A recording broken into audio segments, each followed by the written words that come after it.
Hello, everyone. My name is JD Calderon, and this is Indie Comics Explained. Yet again, I brought another fantastic group of independent comic book creators. So please hit like, hit subscribe, share the video, let everybody know we're here. And today, well, Jay couldn't make it. He's doing things. He's out in the world living his life, but, we got my man Mark in. What's up, Mark? What's going on? This is Mark Torres. We came from the radio, the official show of the Big Apple Con. I am here to help out as a co-host for today's duties. Hopefully, I'll do a good job.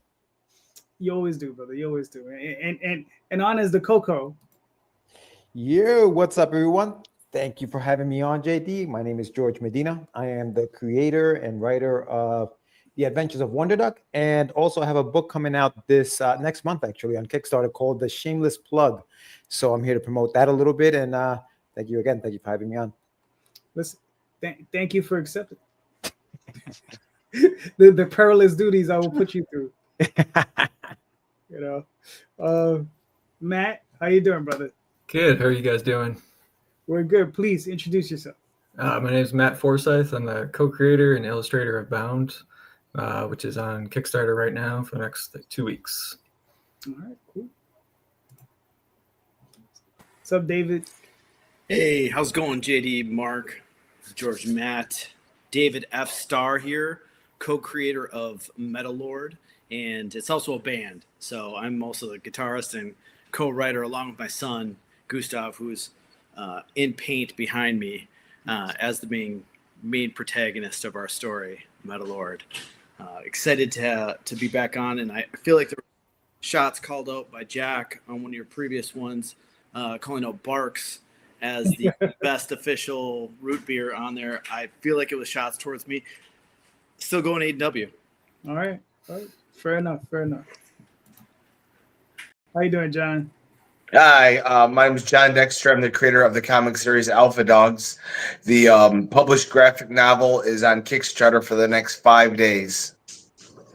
All right, cool. We got Dan. What's up, Dan? Hey, what's up? I'm the lead bird here, apparently. I came in after all my stuff crashed and I rebooted it. But I don't have a fancy title like all you guys have a fancy title for your series.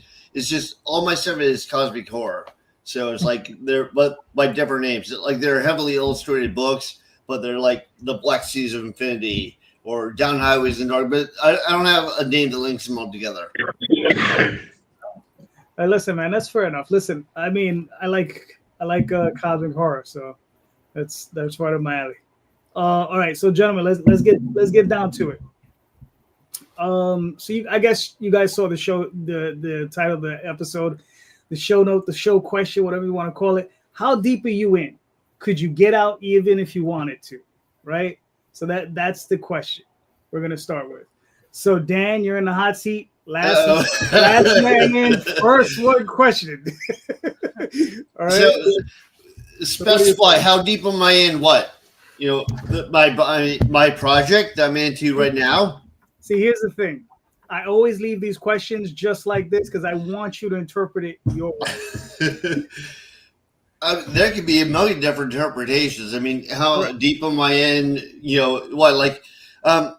I'm heavily tattooed and I haven't worked a real job in like 25 years. So I'm kind of the corporate world is not going to work out for me at this point. Like I have way too many tattoos. So, but the series that I've been working on, like originally I wanted to be a comic artist and I went to art school and I was getting an interview with DC Comics. And right when I finally interviewed with them is right when they're going bankrupt. Like the movie saved them. And I wanted to do like I was inspired by H.P. Lovecraft and Neil Stevenson, with Snow Crash and stuff like that. And I was like, that's what I want to do. I interviewed with Andrew Helfer. I was thinking the Vertigo line, I got this shit down. And but now they're going bankrupt and all they wanted were their major superheroes. And I was like, that's really not me. So I went off and did my own thing, and 25 years later, I'm still doing it. All right. Fair enough. All right. So, Dan, first off, let's just say that a real job, you are doing a real job right now. Let's get that out of the way right away. I'm sure that depends on everyone's definition. I mean, the main reason I'm saying that is because, like, my parents, who they're not good people, but yeah, they don't call it a real job. Yeah, but you call it a real job. You make Yeah. the decision. It's up to you. No, You're I the know. one doing it. No, I take the Don't put compliment. yourself Thank down. you. You're a real job. That's it, man. Listen, there are some days I wish I would go that route. But Jesus, I'm going to the office tomorrow, but it is what it is. Matt, what are your thoughts? Yeah, I mean, there's some similar, some crossover there with Dan. Also, like, I knew early on when I was in elementary school that I was going to be an artist, much to my parents' disappointment.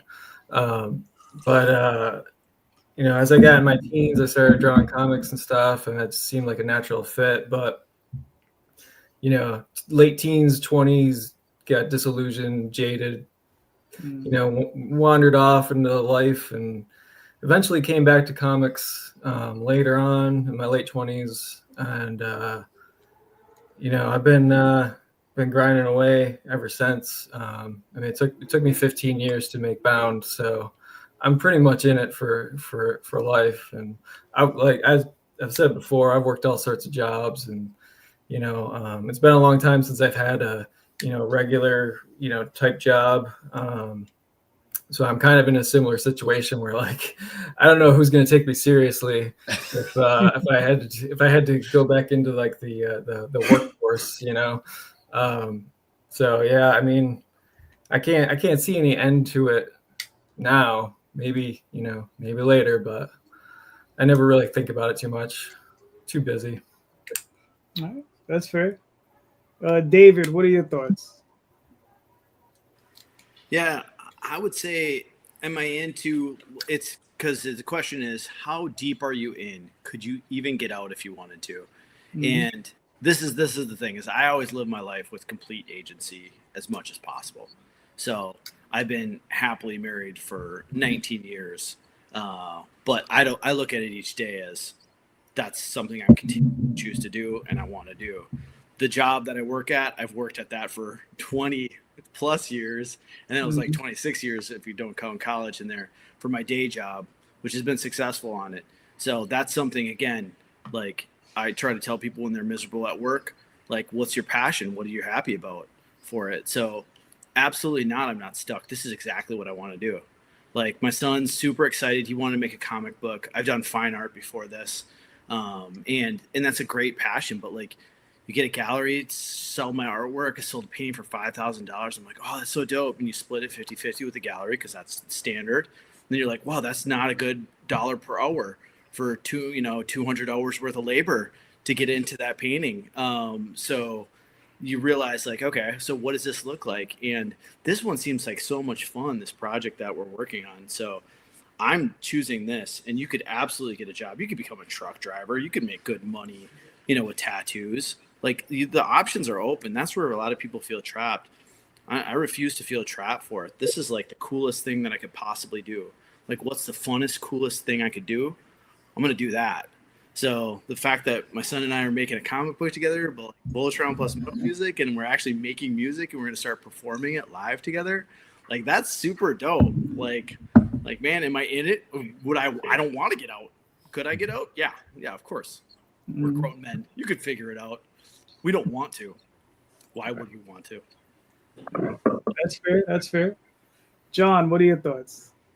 Yeah, I'm pretty well invested in over my head, but it's finally paying off. I was signed by Publisher Source Point Press for my graphic novel, so I finally this year was able to release my graphic novel in bookstores and stuff. So that was it on Amazon and all sorts of Target and Walmart. So it's finally paying off. So I'm definitely not going to jump off now when after all these years of struggle that it's finally getting some results.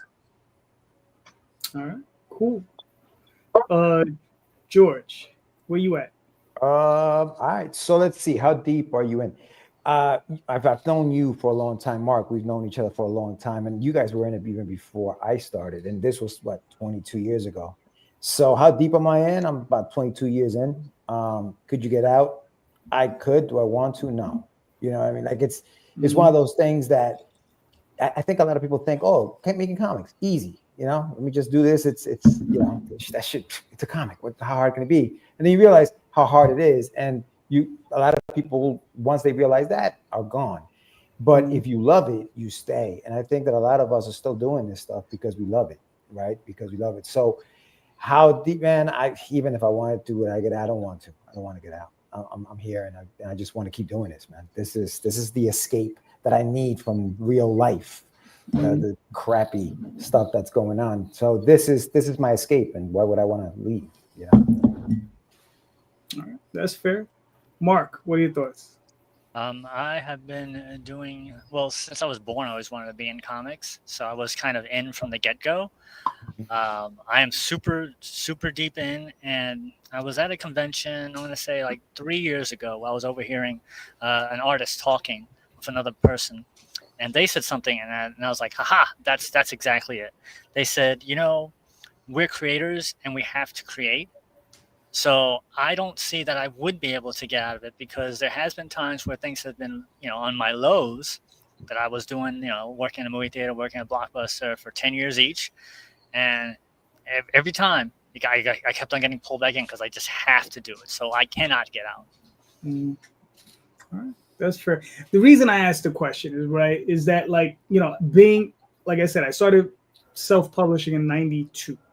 So being in it for so long, right, I have seen a lot of people come and go. I mean, when I say a lot, I mean a lot, right? Long before Kickstarter, long before, you know, a lot of other stuff. I've seen a lot of people that swear to me they would be here forever. And the reason I bring it up is because a friend of mine, Jay and I are soon going to do some card deck openings for like some independent comic book art decks that came out in 94, right? So we bought them cheap. They're like $20 a pop. We were going to sit back and just crack them on the line, just goofing around. But one of the card decks that came up was an independent comic books universe card deck that I was part of in 92. And going through the deck, I think there's myself, maybe 3 other people that are still out of 100 people in the deck, give or take.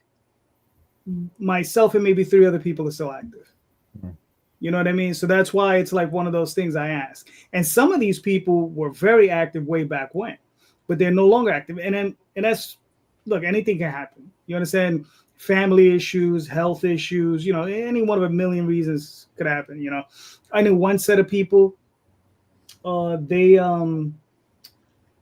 mad cool, these guys, but they mortgaged out their house like for like $150K.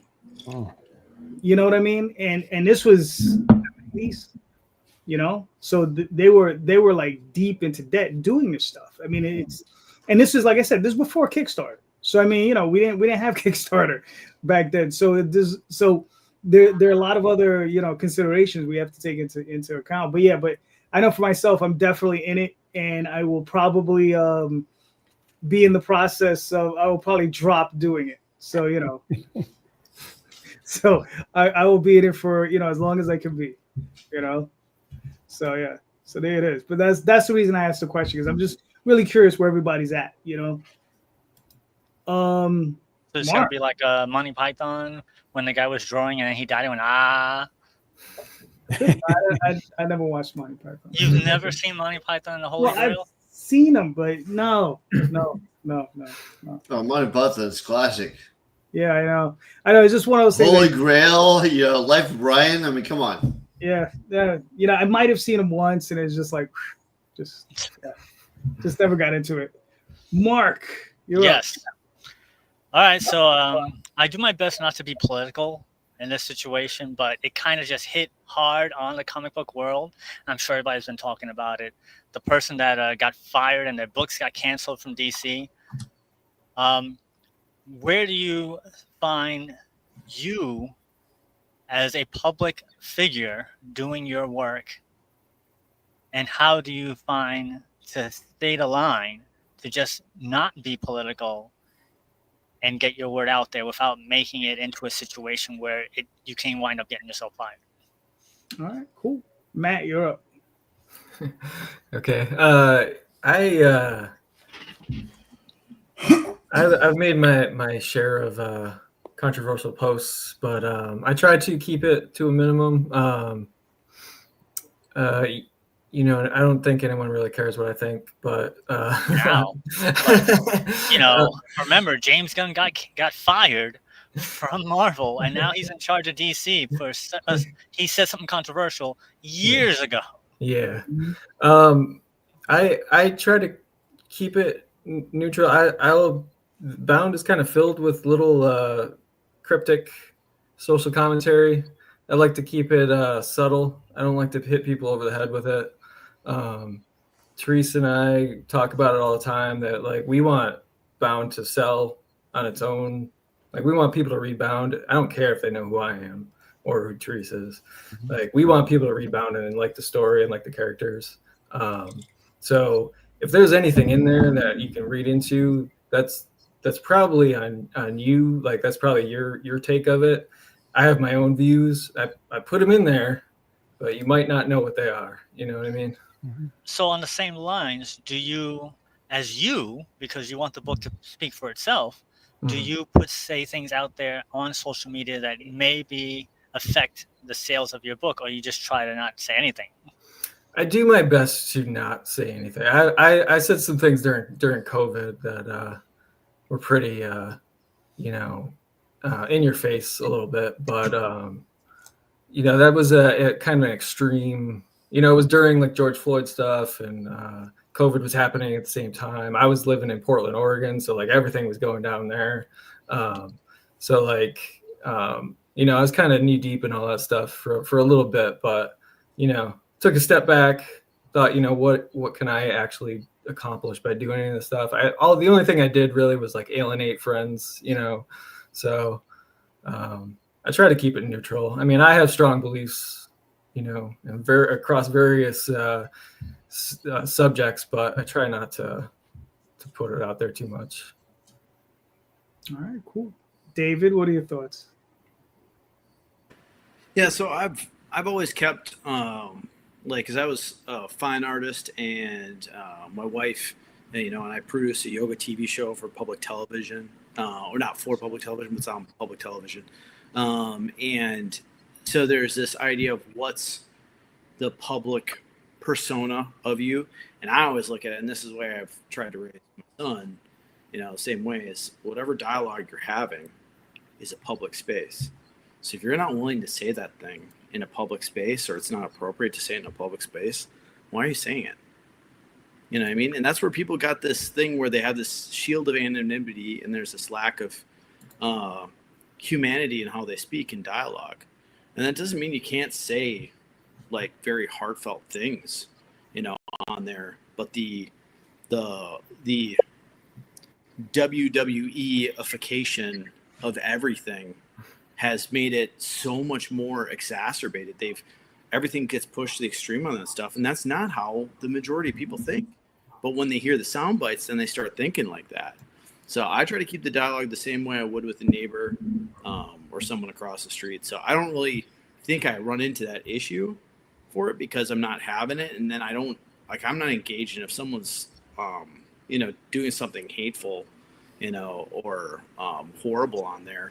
And then the other part is like if you're working for a big corporation, you're going to be you are representing them, so you have to be mindful of that stuff. And I don't know, I try to take it as a mindset of like what's our leadership level as a human being. So that's the discourse I have for it. So I don't really have the problem with it if someone says something that seems very innocuous and or just as a decent person, and that gets taken as a terrible thing, then that might speak more to whomever is responding to that sort of stuff, as you mentioned, Matt. So I don't have a lot of concern for that because I just don't try to put out stuff. Honestly, the content I make, the paintings or the the artwork and the music that I'm making with my son, like that stuff has strong adult vocals and speech in it.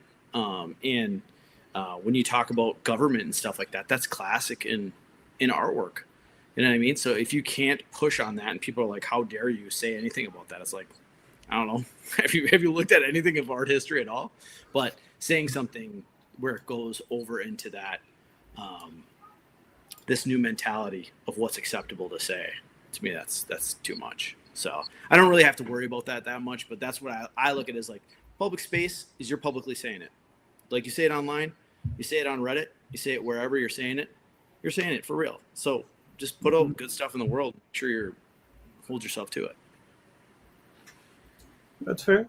John, what are your thoughts? The way I've always looked at it is 35% of readers are Republican, 35% are Democrat, and 30% don't want to hear about politics. So if once you stand on your soapbox, you're alienating like 65% of your readers is the way I look at it. So there's no need. I don't have any need. I'm not trying to write any kind of political statement. I'm just my story's dogs that have superpowers, so there's not a lot of deep discussion about the political climate. All right, cool, fair enough. Dan, what are you thinking? I'm probably not the best not to be offensive because I come from a punk rock background. So like the first thing I did was I did political cartoons for Mad Cat magazine.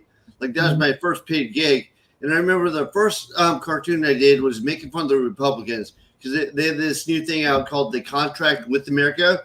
And I was calling it The Contract on America. And so like everybody, like I made I made Jesse Holmes the misinformation, but I put him in like Nazi regalia, and he's like pointing to a map and stuff. So I was making fun of everybody. But then the next cartoon was making fun of the Democrats because like they all suck.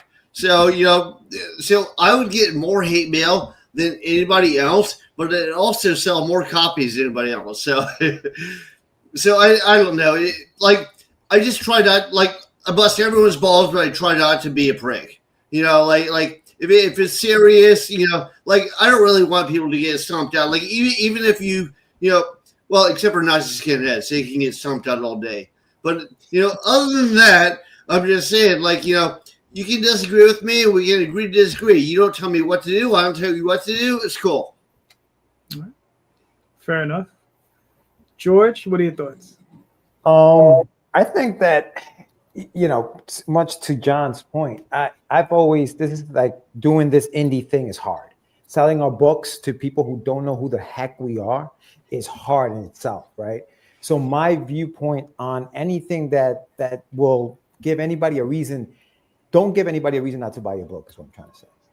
You know what I'm saying? They already have a reason not to buy your book. I'm sitting at a comic book shop right next to a guy who does prints with, of Spider-Man and Wolverine, and they look cool as hell. And I'm looking over like, yo, that looks dope. Why am I going to give anybody any more reasons not to buy my stuff? So I try to keep, and we all have our personal views. And some of us are we have very strong views. I have friends that I talk about this stuff with. I call them up. We chat about it for hours. We'll go back and forth. You know what I mean? We'll get heated, and it ends there. I don't need to go online to do this. I don't need to do that. I don't need, because people can't have discussions like that online. Everything just turns to you're an idiot. You're a moron. I can't believe I'm talking to you. You don't deserve to be on this. It's like, dude, what the hell? What just happened? Like it was you know what I mean? So yeah, I think that's my biggest thing is don't give people a reason not to buy your stuff. And the best way to do that is to not post any of your own personal beliefs. People always say, don't talk about politics. Don't talk about, at work, don't talk about politics. Don't talk about religion, right? Because these things are always going to get crazy. And I think Michael Jordan once said, Republicans buy sneakers too. Like, you know what I'm saying? Like that's his MO. He's a billionaire. So I don't know. I just feel like there's a time and a place for it. And to your point, Dan, if your job is to do political cartoons, man, do the best freaking be as freaking crazy with it as you possibly can, because that's going to make you your money, right? Because that's what you do. Boom, do it there. But like to John's point, he just does, he has a book about, dogs with powers. I have a book about a duck with powers. Like, what am I saying here? You know what I'm saying? So yeah, that's my point. All right, that's fair enough. For myself, I mean, I don't get involved, and the plain reason is because a lot of it I just don't care about. Right? I have strong views, just like everybody else. But like George said, I have friends that I communicate with on the side, and I talk to them about it. And if I have any grousing to do, that's where it happens. Right? I'm not going to put it out on Front Street online because it's like you can't have a nuanced conversation online. Right? It's like if someone attacks me online, my first instinct is like, yo, come on the show, we'll talk. Right? Because then we can have a nuanced conversation. I can't have a nuanced conversation with just me sitting and saying you're an idiot. Your mother, why didn't she swallow you that night? Blah blah blah. Whatever. I mean, they're things. It's like that could be a great joke. What? I said that could be a great joke. Right, but it's like it's one of those things where it's like you can't have a nuanced conversation. So it's just best to just look. I produce a comic book about a magical mouse, right? And I mean, it's like that's what I want to talk about. I don't really want to talk about politics because the real world, it's kind of depressing, right? So we want to, that's why we look at these idealized things and we have these escapist fantasies that we escape into, right? That we want to just enjoy these things. The stuff that happens out in the world is happening on the world, and unfortunately, other than us voting, there's not a hell of a lot we can do. Bitching and moaning about it doesn't really help. Mark, your question, you answered. So it's kind of weird because I'm not really a social media type of guy anyway, but I would say when I first got my Facebook radio show page, and I used to I never really put like my opinions on things except for like TV shows or what have you. And when was it Creed? I think Creed came out, maybe Creed 2 came out. And I was like, oh, Creed is better than Star Wars. And I was explaining why. And man, I got him in my first internet fight. I'm like, what the hell's happening here? Why is this guy attacking me? And he's like, well, why are you picking on Star Wars? I'm like, no, I just said that I like the other movie better. And it was the weirdest thing. And it got so bad. My friend called me up. He's like, dude, what are you doing? You're getting people mad at you. I was like, I don't know what's happening. So after that, I really don't say anything at all. Yeah, I mean, I'll be honest with you. You were wrong. But wait, you think that Creed? Yeah, wait, you think that Creed was an inferior movie to the new Star Wars sequels?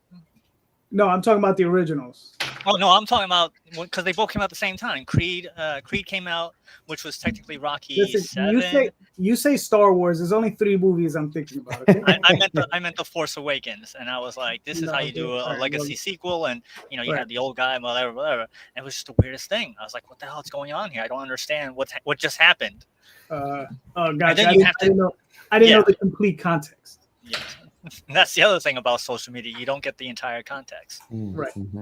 There you go. All right. George, you're up. Oh, snap. All right, quick. All right. So I guess, and I don't know how long each one of us has been doing this indie stuff, but if you ran into somebody who was about to create a comic or wanted to get into creating comic books, what would be the advice you would give to them before they started doing this thing? Besides, don't do it. Yeah. What would be your piece of advice? Something that maybe you've learned that you're like, damn, if somebody had told me this before I started doing it. All right, David, this person. You're up. Yeah. For me, I've advised a lot of folks on different creative endeavors, but I think comic book falls in line with all of them. And to the point that you said, like the don't do it is funny because we're saying from experience that this is tough, and you're kind of encouraging me, hey, don't do the challenging thing. And I always take any long platitude that's been said and I try to look at it, especially and usually flip it on its head. Because if there's some truth that people don't want to say, like I state it the way it needs to be. So people talk when I had, my son, they're like, oh, it goes too fast. They grow up too fast. And I kept telling myself, he grows up exactly how fast he needs to. That's the appropriate time for it. And for people wanting to do a creative endeavor, especially for comic books, it's such a fun medium. It's such a world building medium that you have no limitations, which you guys are all discussing. Every one of these is not a slice of life sort of thing. But even slice of life ones are beautiful. You can tell a story in such an interesting way. The biggest thing, and this is the one that's the toughest, is just start.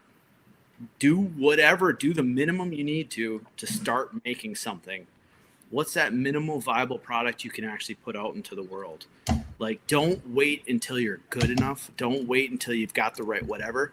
Learn the skill when you get there. Try to do the thing. You look at it, you're like, oh, I don't like how that looks enough. Then keep trying. This is the kicker, is that everyone, the stuff that you're going to love that you did is the thing that you worked the hardest on. Like, whatever you worked the hardest on and had the coolest result in that journey is the most important. So whenever we say don't do it because it's too hard, I usually lean and say, find something hard that you really want to do and do that and work your ass off on it. And that's what, to me, that's what you make something really cool with. You know what I mean? And that's just stick with it. Be persistent on that. Have a vision for what you want and then try to do it as fast as you can. Try to do it. All right, cool. John, what are your thoughts? Oh, you're muted. You're muted. There you go. I said, sorry, what was the question again? George, you're muted. Can you hear me? You're muted now. We're a mess. We're a mess tonight.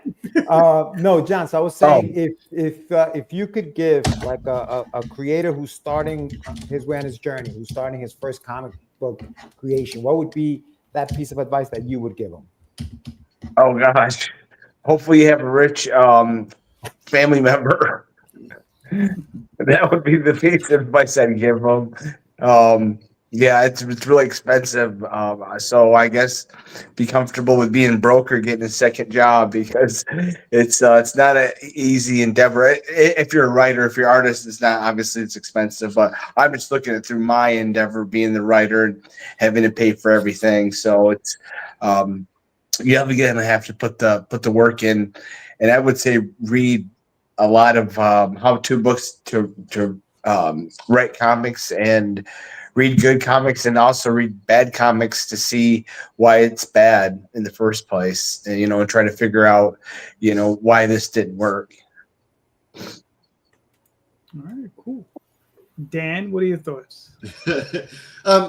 So is the question, what advice I would give if you're going to start a creative career? Yeah, well, specifically project? comics. Yeah, specifically Okay. comics. Well, one, don't give up, because a lot of people, like, they start to put it out and they go, well, maybe if I do a little bit more of this, I'll sell better. Maybe if I do a little more, that people can always see that. Like, do something cool and original. I mean, listen to some feedback. People say, hey, man, I really don't understand it. You got to put a little more text or something.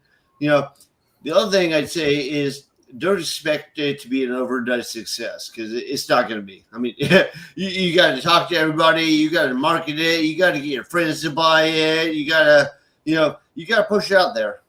Mm-hmm. All right, cool. Matt, what are you thinking?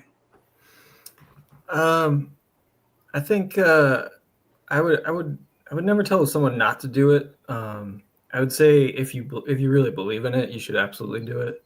Now there's so many options available to get your stuff out there, and you don't have to, like you can keep your day job and do it. Like that's how I started making Bound. I was working in a cubicle, and I was making Bound on the nights and weekends.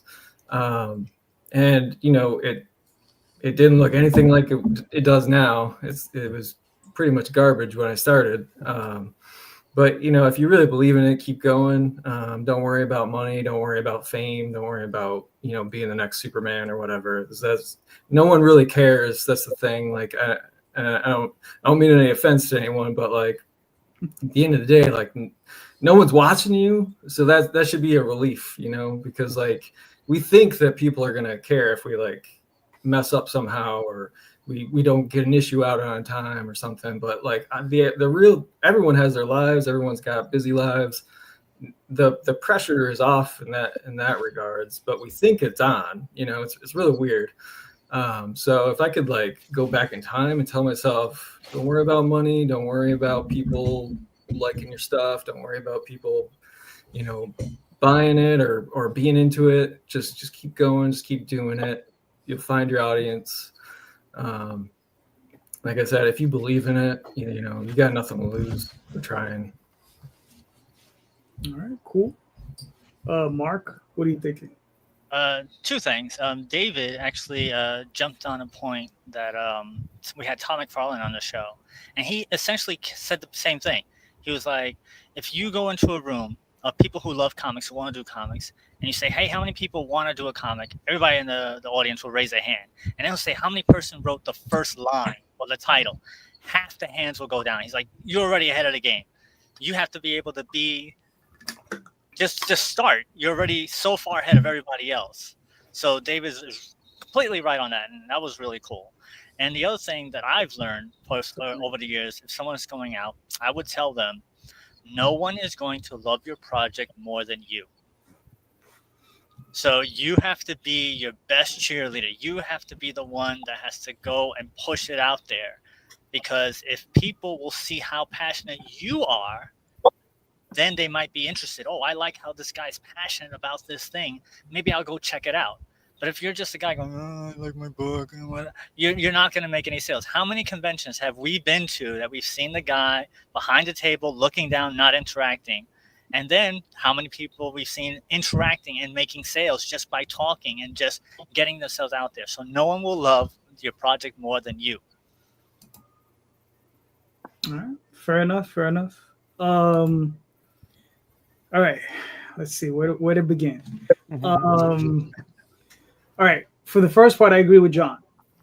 If you're not a cartoonist, meaning like Matt, right, where you're illustrating, and I guess Dan as well, where you're not illustrating and writing as well, creating your own product, and you're just a writer creating your product, make sure you have a good war chest, meaning make sure you have savings, make sure you have the funds to capitalize whatever it is you want to do, right? Don't just rely on Kickstarter to hopefully get you the funds, because in the end, that's what you're doing. You're hoping it's going to get you the funds. There's no guarantees, right? So you have to have a war chest. The second thing is study your craft, right? Learn about pacing, learn about writing, learn about characterization, learn about all these different things, all these different aspects of writing. Okay, especially if you're just a writer, learn that. Okay, because there's so many people I come across stories and they don't know half this stuff.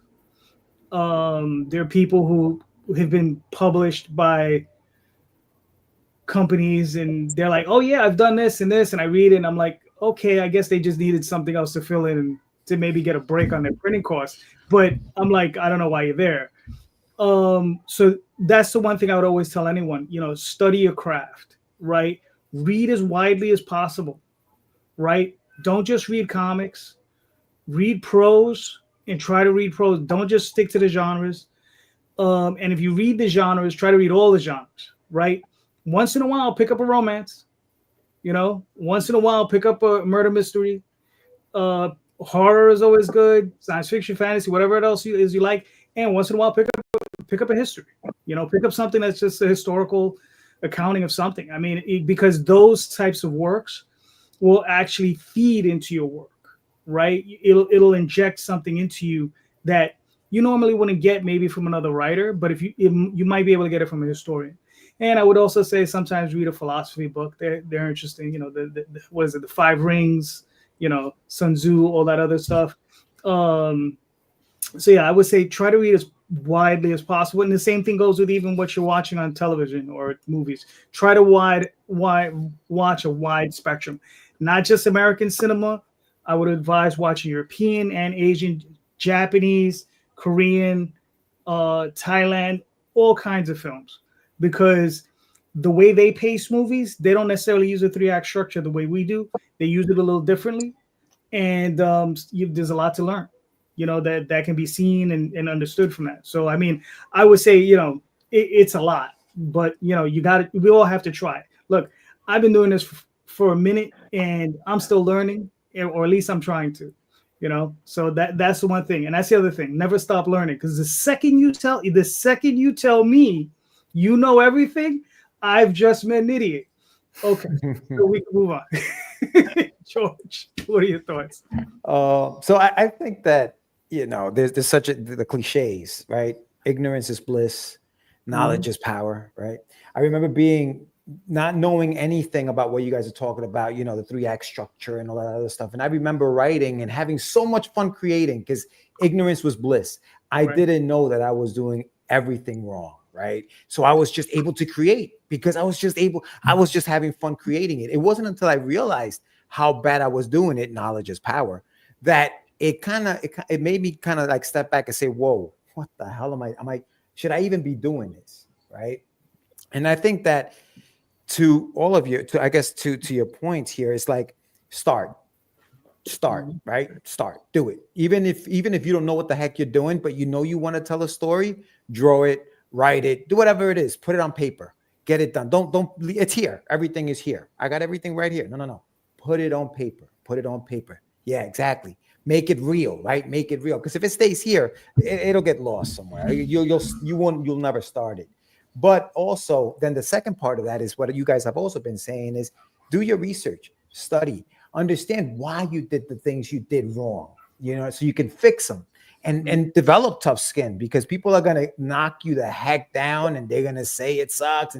But if you really love to do this, you're going to, go beyond that and do what you got to do. But I think it starts with like going to shows, going to these conventions, and don't be afraid to go up to a creator and ask them questions. Hey, how'd you do this? How did you write it? How did you write your script or whatever? And I know some people aren't, a lot of people who do this are introverts, right? They're not extroverts, they're introverts. So it gets hard to do that. Then tune into a show like this, Indie Comics Explained. Boom. Okay. All right. They're asking some interesting questions about that. Oh yeah. I was wondering about that. What's that all about? So it's very important to do your research and don't be afraid to fail, man. And that tough skin is going to be very important, because you are going to get knocked down plenty, because art is something that not everybody likes the same things, man. You know what I mean? Like what Matt likes, I may not like, as far as what we're reading. He may like different kinds of stories than I like. It doesn't mean that they're bad. It just means that they're just not for me. So be ready for that kind of stuff. That's right.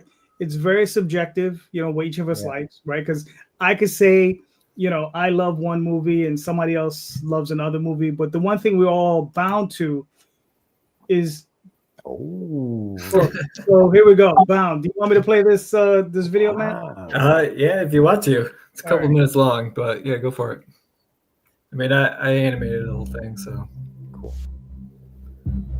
It's a nice segue.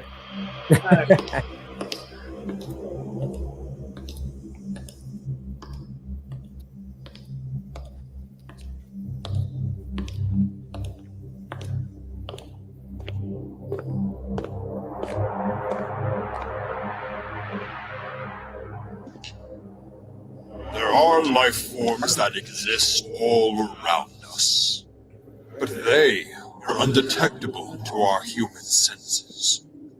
In between shadow and light, tone and vibration, there are other worlds. Strange, inaccessible worlds, with creatures that need to feed.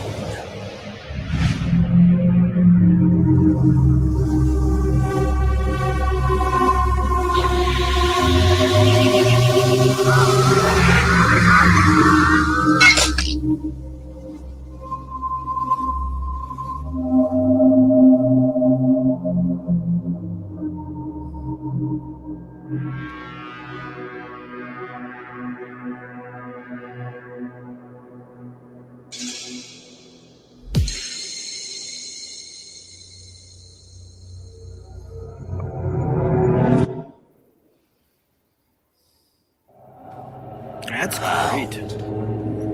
Going toward a specified place, determined to do something. restricted or confined to space and time. Fixed together and enclosed, as in the pages of a book.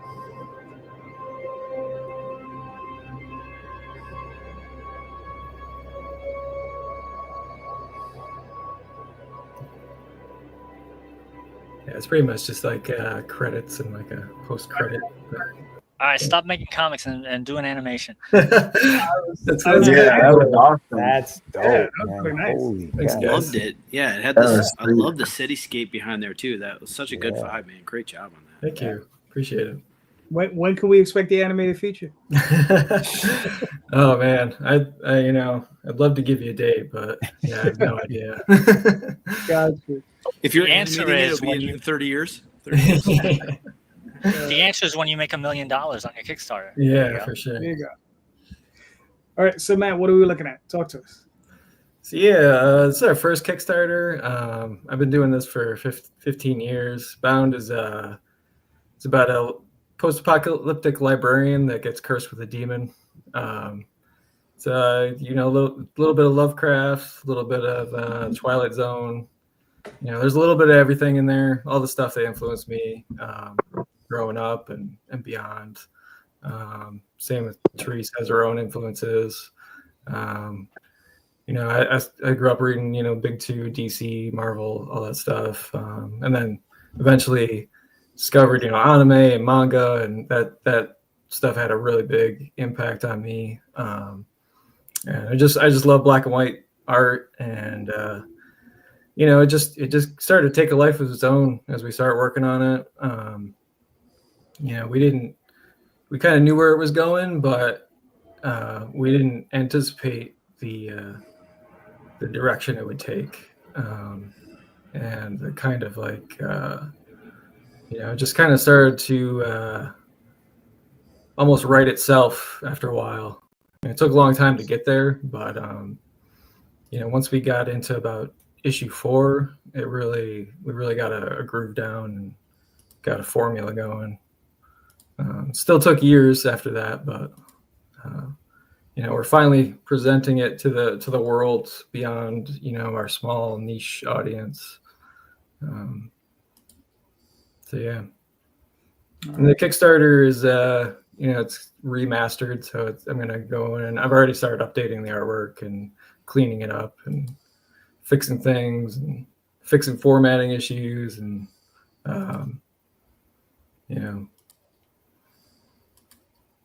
So, what kind of process is that when you decide to take a pre-existing work and then go back and redo everything? What's to stop you from completely George Lucasing it as opposed to just making little tweaks? Well, I don't want to, like, I think some of that initial the composition and that some of that energy that went into it initially was in the right, like the intent was right. I just didn't have the skills to match it. Even now it doesn't really match what's in my head, but it's a lot closer than it was. And then the jump from issue 1 to issue 2, it was such a huge jump in like quality. I learned so much from drawing just those 26 pages of issue 1, that it was always kind of like, well, we got to go back one day and kind of make this all look a little more cohesive and just do it right. If it's still not quote unquote there, do you think in another 10, 15 years you'd go back and do it a third time? No, because I think there's a time and place. I get that could happen, but I don't see that happening because I'm satisfied enough with the way that it looks, and my skills now that I think it works as is. Even if I'm not happy with the panel or whatever, I think to just go back again and redo it is kind of, I don't have, I maybe have 30 years left on this earth. So, I'm anticipating doing this all over again. And plus, I put a lot of myself into the character, and, it wasn't always, fun and games. So I wouldn't want to relive all that stuff. So I mean, you're printing it manga size? Yeah. Yeah. What made you go with that decision? I just like the. I mean, that's how it's been printed. I like the kind of the uniformity of it because we got another volume coming. So this is volume 1, and I've already finished volume 2, but hasn't been printed like this yet. I don't know. I like the kind of compact, almost pocketable size. One of our stretch goals, if we can get there, is to make it bigger. But Gotcha. All right, cool. I mean, listen, man. I've known you since what, 2016, 17? I don't even know how long. It's been. I think it was 2014 was our first. Yeah. We met you like right off the bat in Boston. Boston Comic-Con, yeah. Yeah. That's when Daphne and I were still doing shows. But yeah, man. I mean, I've always, listen, I've always been a fan. So Thanks, man. Always love the stuff. You've all right. So you got 13 days. You're already funded. Hopefully we get a few more bucks in there. It's a great looking book. Love the book. And it was always a lot of fun. I remember the title from back in the day. So I still have the copies in my collection. Oh yeah, appreciate it. I still have Tall Tales too. So nice. I actually have the original. Yeah, Oswald Chronicles. Yeah, there you go. 2012 version. Yeah, that's an So, old one. JD, what was it about Matt's table that drew your attention to him? If you remember. You know what? I'll be honest with you. I just remember him being cool people. Right. And that's going to be the first thing that gets me to a person. He looked personable. Like I can walk up to him and talk to him. Right. Because sometimes, you walk up to a table and that person really doesn't want to be bothered with you. Right. So, that was the one thing with Matt. I walked up to him and said, "Hey, what's up, Bubba?" And we just started talking. Right. And I was vending at the show. He was vending at the show. So we just kept talking. Then we saw each other for probably 2 or 3 years running. Like I think from 2014, 15, 16, 17, I think we both did that show. So we just kept running into each other. Yeah, for sure. But you see, it goes back to what I was saying. You gotta be out there, push, be personable, promote. See, good job, Matt. Yep. All right. Now we got some metal. Do you want me to play this video? Yeah, that'd be great. All right, cool. All right. My son wanted to make a comic book, and he came up with this idea of a gigantic mech powered by a kid playing on guitar. Then I had a vision, a cinematic vision, of aliens invading, this mech leading the pack, and this kid shredding on a guitar, trying to give meaning to his existence so hard. He bonds with the mech, overtakes it, and shreds so hard he becomes a skeleton. And that's how we came up with the story of Metal Lord. The tagline, all I ever wanted was a band, but this is a story of how I saved the world with my guitar. Before we could dive into the comic, I was finishing my first Kickstarter, AZ, Baby Animals Called Scientists. Meanwhile, Gustav got deep into game music production, obsessing over Megalovania, and after 10,000 hours of honing his craft, he decided, Dad, I want to make a soundtrack for Metal Lord. And just like that, Metal Lord the band was created. Growing up playing guitar, I had a handful of riffs that he had always heard his whole life. So when I was strumming them one day, he said, Dad, that'd be perfect for Metal Lord. Can we use it? And I said, of course. That must be why I wrote this riff in the first place. Together we transformed them into powerful songs that help tell our stories. Watching Gustav compose these songs and produce at such a high level, I knew it was time to level up too. So we threw ourselves into songwriting and songcraft to make this project the most epic it could be. Now it's all come together. The music, the art, the storytelling. All we need is funding to get this print into the real world and the music pressed onto actual vinyl records. For over a decade, Gustav and I have been telling stories and sharing them online, but this is our most epic adventure yet. Join us as we launch Metal Lord Volume 1, the comic, available print and digitally, and our album Black Rainbow, pressed into vinyl, on CD, and digitally released. If you know someone who loves metal music, sci-fi, or comics, please share this. Help us turn this father-son dream into a reality. Much love, the Stars. Sure. That's great. Yeah. My wife's like, dude, because he had some better takes, but that's Gustav's energy. It's so great. Like he stopped over here, got him to pop over for a little bit. But this was a story that we came up with when he was. He'd love telling stories his whole life, so he'd always be, telling goofy stories. We made a YouTube channel when it's like over 15 years ago now. We had started that, but before then, we'd always just play with whatever toys. Be like, "Oh, tell a story" or whatever, Dad. So we'd sit there and we'd tell a story together. But he was a night owl as am I. So I'd always play guitar. He'd come up with riffs or come up with ideas for comics, and we'd just spin them around on each other. We had one where they were all, it was going to be called Weirdos, where it was like superheroes that were really awkward. And we've had a bunch of stuff since then. I think there was a cartoon that came out. But he had this one where it's like, "Hey, Dad, what if this kid had a robot and he was powered by playing guitar?" And I was like, that is a good idea. I'm like, let's do that one. So once I finished this Kickstarter, I did this. But it's been so much fun to make stuff with him. And to me, that's a really cool part about getting create with him is that it's just a good time. Yeah. Like he's a goofball. I'm a goofball. So we make a funny story. But I really like craft. So it's like to see something created at a really high level. So how do you do that and then make this? But we've got an EP already with our music out. It's all under Metal Lord, and a couple singles released this year. But I thought it'd be really fun and a good structure. Thought of it like the Gorillas, where it's like it could be an animated band. And then I've done some animation before. Tav used to do a lot of stop motion for it. So Matt, we were familiar with how long it takes to animate. And it was a terrible idea. Because animation takes so long. I'm like, I really painted myself in a corner here. So it became more illustration and stuff like that.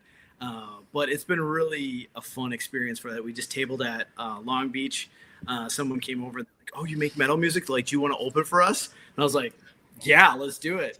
So we're gonna start performing live too. So it's a real treat to get to do that with someone you love. Yeah, no, definitely. I had a lot of fun making this with Dad. He's such a great partner helping out with this. He does all my riffs. He made so many of the songs from like little riffs that he made like back as a kid and stuff. And he's like, "Oh, must be what it was for,"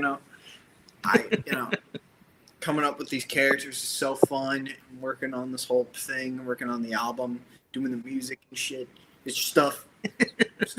It was great. It was great stuff. Nice. Yeah, that's mainly all I gotta say. I can see that there's synergy with this project, and because it's father and son, it's actually really amazing how well you two put it together. So my question is, as a dad, you're still a dad. You're like, we disagree with something. Go to your room. You're not going to get this page done. Like, how does that work? So that's honestly it's a big part of it. It's a really important question because I think it's super fun to create stuff with people you love. So we're a creative family. We like making things. We've always just made stuff. So especially at a professional level, you want someone that's kind of an owner. We're a joint thing on band stuff, and everyone has a veto. So like anyone could say like, "Nah, that's not. I don't like how this is going. Let's switch it up." So everyone's heard on that. But I try to let him drive, especially the music production and the story on this project. So he takes the lead creatively on a lot of the stuff. But I end up, like, if he gets spun out, like a lot of folks, he just got obsessed with the lore. So he just wanted to tell about the story. He didn't want to write the story. So that was the discipline. I would say if you're looking for a book, The War of Art, I think is a really good one creatively for any creative. But like to sit down and to start writing, to actually do the thing, that's the tricky part. And then the craft and stuff like that, to understand if someone's spiraling. Like I'm a dad first. So, but this creative endeavor is just, I really care about it a ton. And my wife has had to help keep me in check where it's like, "Hey, remember this is fun." And I was like, "Okay, yeah, this is fun." Cause I get really serious about my art. Like I like it to be serious, and he does too. But that's where he's leveled up so much, and I can see the potential he has for it, and then also where he's better than me at a lot of stuff. And so it's really fun to pull that out and to have each other as hold each other accountable. That's the thing that's to me why this when you say what would stop us from giving up, why we couldn't give it up, I would never give this up until he felt the story was done being told. And he said he only wants it to be like, I don't know, 100 chapters or maybe about as long as One Piece. He said between those ranges. So we might see it before I die. Nice. So, I mean, obviously, is this a one shot or is this the first issue of an ongoing? No, this is the first. No, this is going to be this is actually super epic. Like you watching Avatar: The Last Airbender, we liked that cartoon for a long time. He was a kid. It was one of the first things we watched together. But this is actually, I'm going to give you guys some deep lore into it. This is actually a mythological tale of the Big Bang. So this is the god Noise is the creative source, and it's the embodiment of the 4 fundamental forces of the universe: electromagnetism, gravity, weak force, and strong force. So, and they're personified. So, but you know, like this is all building up to it. The first thing, they're all capsulated so they can go. But when I say it's like Voltron, the first mech that he ends up piloting is MX-9. So you don't start with 9. So there's definitely more mechs, right? So and then it becomes after the first alien invasion, like a kaiju battle. So we have a bunch. I got to see where we're going to end up splitting it together. We've already published a bunch of the stuff on like Webtoon and stuff in there, but this is going to be a different format, and it'll be for the comic book. So he just really loves telling the story and making the music, and I wanted to help him understand how we could do this professionally. So having an actual comic book, getting to table at conventions is really fun for me. And then the idea that you could take that stuff and actually take it to, we go to like a lot of like local hardcore shows. We're in Southern California. So, and just be able to start performing there, tabling there. We just screen printed a bunch of band shirts. So it's a lot of fun to do this stuff with them. All right, cool. I mean, you guys are on your way. You already funded. You got another 14 days ago. So you're in good shape. Hopefully we'll get you a few more bucks in there. Very nice. Yeah. I like Awesome. it. Thanks so much, guys. Yeah, it's awesome, man. All right. Let's get down to some alpha. John, do you want me to play this video? Sure. It's a great video, I think.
That's cool stuff.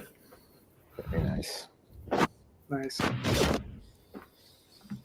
right. So, John, walk us through this. What do we got? So this is the newly released Alpha Dog Special Edition. It's issues 1 through 5 plus a bonus story you can only get in the graphic novel. I had released the graphic novel about a year and a half ago of issues 1 through 4, and then literally about 2 weeks later, I got signed by publisher Source Point Press. So the comics I thought were going to last me a long time for the graphic novel, but thankfully being published through them and putting it on all the websites and stuff, and the Kickstarter from before, I'm almost sold out. So this is kind of the publisher edition of the graphic novel, where it's 1 through 5. It's this beautiful new laminated cover with lettering on the binder. It looks really sharp, and the graphic novel is done and printed. I just have to go pick it up at the warehouse. So that's really exciting. And it's like over 130 pages. You got signed by a publisher. Not a lot of comics get published. So I think it's a testament that it is a good story that people really, relate to, even though it's told through dogs. So the dogs are speaking to each other, and do the humans understand the dogs as what they're speaking, or is it just arf, arf, arf to the humans? Yeah, the humans don't understand what the dogs are saying. They got their own language like dogs always have, only this is, enhanced vocabulary, because the dogs they get these powers. This guy who's been kind of manipulating the dog's owner. The dogs have been on the run their whole life with their owner. She's lived a very secluded and lonely life. She gets manipulated by this fellow bioengineer to divulge the secrets of the dog's abilities. But little does she know, he already knows of the dog's powers, and he's created this formula that once in possession of their blood, he can create his own dogs with powers. And so there's all these different dogs. Some of them are side with the antagonist, like Monto, this big hulking dog that he has this revenge plot. So the dogs can talk to each other, but humans can't understand them. But the dogs can't understand human speak. Oh, okay. All right, cool. Do you say the character's name was Mato? Monto, yeah. Is that Lakota? Is that Lakota for bear? Is that what? No, but that'd be a pretty cool coincidence if it I think it was. actually is. I believe it is Lakota for bear. That's what my cousin. Oh, really? Yeah, his dog. That's He had a funny. Rottweiler. Yeah, really beautiful Awesome. American Rottweiler, and he named Mato. Yeah, and they knew Lakota. Oh, yeah. I just thought of it because he can grow to this huge hulking size that Monto, like Mount Vesuvius. This big. I just thought it sounded cool, but that's funny that You might want to take it. that Might have looks another great. unintended on there. Did I had Yeah. a question on that animation that looks so good on the start. How do you end up getting Yeah. the effect on there? Well, I definitely didn't do it. I can barely type very well. The Stone Tower Studios, they do the art. I write up the script and they do the animation. They have a great studio over there. They encompass everything: the coloring, the drawing, all of that, plus the video. So yeah, it's from pages of the script. So that kind of tells you what the art looks like. It's a great artist. Fernando Malik, he's done work for a lot of companies, publishers, and that's some of my other comics there. I have a Dinosaur Detective you can get as a package deal. That's a great suspense detective mystery. And the other one is a sci-fi comedy, Space Cruising. But you can bundle those up. And Dinosaur Detective is also going to be published too. That'll be the next one I do. That's going to be a graphic novel and it's going to get signed by a publisher pretty soon. All right, cool. And Now, there's are you is the story going to continue beyond the 5 issues? Yes. So the first story arc is 10 issues in all, but this one is a good kind of story arc in here for these first 5 issues. There's a change. The whole story kind of, in most storytelling, you go to the halfway point and then there's a turn of events, and that's with movies too. And this is what's happened. This is the halfway point. So there's a turn of events at the end of this one. So it's a great place to come in on. It's a real fun story, especially if you like dogs. We had lived in this town that was going to outlaw pit bulls, and we had a pit bull mix. So we moved. And that inspired me to create this series about this dog that's feared by the public because there's a breeding size, but he has a big heart, kind of inspired by my dog. And so there's a lot of themes in the story, even though it's these dogs with superpowers that are on the run from mercenaries. It's got a lot of themes like abandonment with the owner finding this boyfriend. She kind of pushes her dog to the side. It kind of plays in with parents with kids, they push their kids off the side because they have this new person they're dating because they're lonely. So there's a lot of themes in there, but it's a lot of fun. It's got a lot of adventure in it, and a lot of warmth between an owner and her dog. All right, cool. Listen, it looks great. I picked up the first volume, and I remember enjoying it. So I mean, you've already made the goal. Thank you. Oh, you're gonna do 4 days ago. So listen, everybody, if you haven't read it, go check it out. Man. Good book. Mm-hmm. Thanks. All right. Where are we?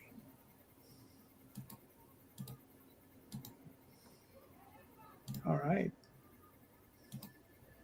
Dan. Dun. Yes. What are we looking at here? Talk to me. Cosmic horror. So I have kind of a overarching theme, but I always tell people it's kind of like a Mad Max or Road Warrior. It's like it's not like you gotta watch or read one thing to like get what's going on with the other one, but they all just add more context. So like kind of keeping with the DC Comics or Marvel Comics mentality, it's like all in the same continuity, all in the same universe. So it's like all this creepy stuff happens. I mix in a lot of the Elder Gods. I got a couple of girls in my shop to, I figured hot girls selling comics is like the best thing. And then I do oil paint. That's my late wife. She died in hit and run. But I use her as the cover for a lot of my stuff. Oh, yeah, my condolences, man. I mean, I'm sorry to hear. Yeah, thank you.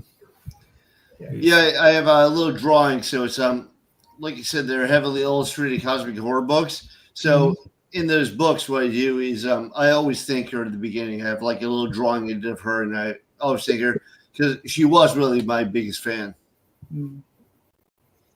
Gotcha. So when you write horror, is your goal to scare the bejeebies out of your audience? Or is there like a line I think more like I grew up like watching like the Twilight Zone and the Outer Limits and I watched Tales from the Crypt too, but I really liked like the Twilight Zone kind of tale where it's like it's not quite in your face horror, but it's got a creepy tone. So by the end of it, things go off the rails. It gets really dark, but it still just kind of keeps that vague like mystery where you're enthralled by the whole thing. And I feel like too often nowadays you have those jump scares and so they're like, maybe we'll make the jump scare even worse than the last movie, so maybe you'll pay attention. But I figure those are like very short timeline. So where does the level of creepiness come in? Has you ever been like, oh, this is too creepy, or this is not creepy enough? Well, I do a lot of art for for Splatterpunk magazines and Splatterpunk books, and they go way more overboard than I do. So I don't want to go quite that far. So it's like, I try not to make the story like just the dramatic exposure of stuff. It's more like some stuff that is really horrific happens within the story, but it's not like the whole story is built around that one graphic scene.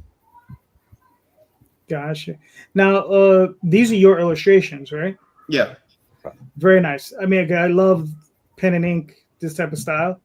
Yeah, it's actually brush and ink. I use they're called micro minis. It's like 20/0 brushes and ink, and I figure that gives like a lot more feel and flow than if you just use repeated graph pens, which is what I start out using. Gotcha. Yeah, I think Daphne, when she inks on paper, she still uses her pretty graphs. Yeah. So I mean, who would they're very the type of style that you use is a very accomplished style, right? So it requires a lot of work. So who are your inspirations to do this style of illustration? My absolute favorite is John Tolman. He did the Alan Moore Swamp Things. Yep. But people always compare me to like Bernie Wrightson, and I like his stuff. It's some of it's a little bit too cartoony for what I want to accomplish, but he's definitely a master. I mean, you can't knock Bernie. But Bernie, I wanted to go to Richmond the VCU is like art college that Mike Kaluta, who did the shadow for DC Comics, went to. So I was kind of inspired by that. And they accepted me, but my parents, being the douchebags they are, kicked me out of the house and moved. So I didn't go. Sorry to hear that, but yeah, man. I mean, but regardless, you became a fantastic artist. Despite Thank you. Yeah, I went eventually I went to community college for art because that's what I could afford. And I kind of lucked out. I had a teacher, like community college is like hit or miss. Like I just had a really good teacher. He's really cool.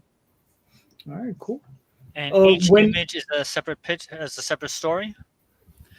Every story that I do, like originally, I was going to do a graphic novel, and then I figured, well, you know, if I'm going to do an illustrated novel, I'll do like a crazy number of illustrations. But each page takes me like 3 days. It takes me like 2 days to draw it and a day to ink it. So I was like, you know, I can like do maybe 11, you know. And they're like in comics they call them splash pages, where they're like a full page illustration. Mm-hmm. So I'll do like 11 per like 300-page book. Gotcha. So when do you plan to launch? I think now it's like 2 weeks. Actually, that thing on the top, that's my late wife, by the way. It's also I use that painting as like for one of my books. But I have there's a video. I don't even know if it comes up, but I think if you click on it, it's a video. But it's like, you know, I think 2 weeks. I'm not. I should know, but it was like 6 weeks from the pre-launch date, which I think was the 2nd of September. Okay, but there's no video here, dude. It's just an image. All right. Well. Yeah. I'm screwed by Kickstarter. Okay. Yeah, you gotta try to re-upload it because there's just a graphic. But yeah, man, listen, looks great. I mean, you know, cool. Yeah, man, awesome. All right, cool. So everybody, you know, go, you know, save his project and go check it out. Nice. Yeah, for sure. Thank you. That's cool. All right. All right. Now we're designated. All right. Mark, talk to us. That is a book 30 years in the making. I actually wrote the story 30 years ago, beginning, middle, and 5 issues. The artwork was done by my friend from high school. His younger brother drew all 110 pages back there. It took him a couple of years to do. And then I finally got it inked, for at least the first 2 issues. And I finally got this out 2 years ago. So now we're trying to get issue number 2 out. George right there is actually going to do the lettering. He has to go over the notes that I sent him for the lettering. He did the lettering for the first issue. And it's about 2 warring alien races fighting over a new discovered power source. The war finds its way to planet Earth. And as a result, some humans gain abilities. Story is fully done, so that actually makes my life a lot easier. It's the joke is it's set in the 90s because there's a couple of pages in there. They're like, oh yeah, that was drawn a long time ago. But what makes it cool is that the artwork still holds up, in my opinion. Like you can't be like, oh yeah, this was done way back when. It actually looks pretty darn recent. We actually performed it as a radio play at New York Comic Con, and it was presented by Troma, Lloyd Kaufman. I think if you go all the way to the top, there's a little video of Lloyd introducing us from back then.